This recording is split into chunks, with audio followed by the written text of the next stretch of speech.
से इस चैनल पे क्लास स्टार्ट करने वाला हूँ, तो आप लोग कंटिन्यू देखते रहिएगा। तो सो गाइस, आज का सबसे फर्स्ट ए से हम उच्चारण करेंगे, ए से लेकर जेड तक बताएंगे।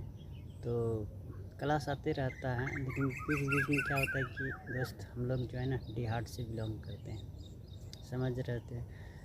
डिहाट से बिलोंग करने के बावजूद भी अगर घर में शूट करते हैं, वीडियो देखते हैं, बिहार में शूट कर रहे हैं।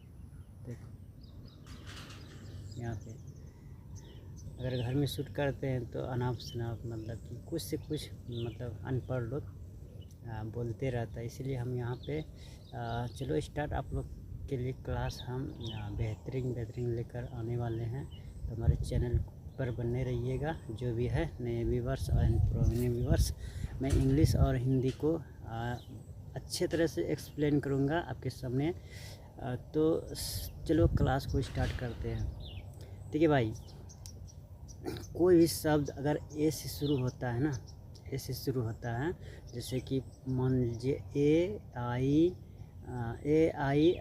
या ए वाई, अगर इस शब्द आपको दिखाई दे तो इसका उच्चारण ए लंबा उच्चारण होता है, ए होता है। यदि ए के आगे वाई आता हो तो उसमें ए का उच्चारण क्या हो जाता है, उसको क्या पढ़ते हैं, लंबे सुर में पढ़ा जाता है। यदि ए के आगे कॉन्सोनेंट और अंत में ई आए तो ए का उच्चारण क्या होता है, ए होता है। ए आ होता है, यानी कि आ का साउंड आता है। ए के बाद में अगर आर आए तो अंत में ई हो तो शब्द में ए आ का उच्चारण किया जाता है। ए आ का उच्चारण किया जाता है।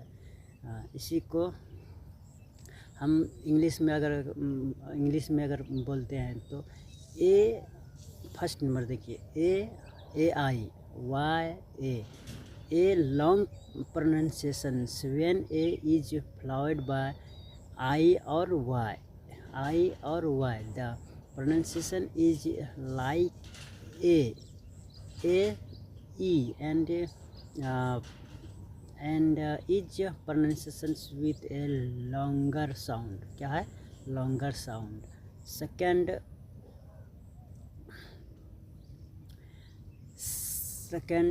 a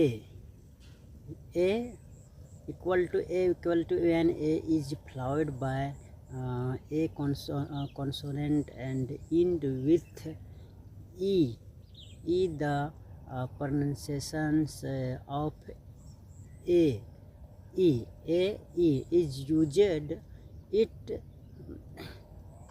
signifies a sound similar to the A vowel sound. Third, a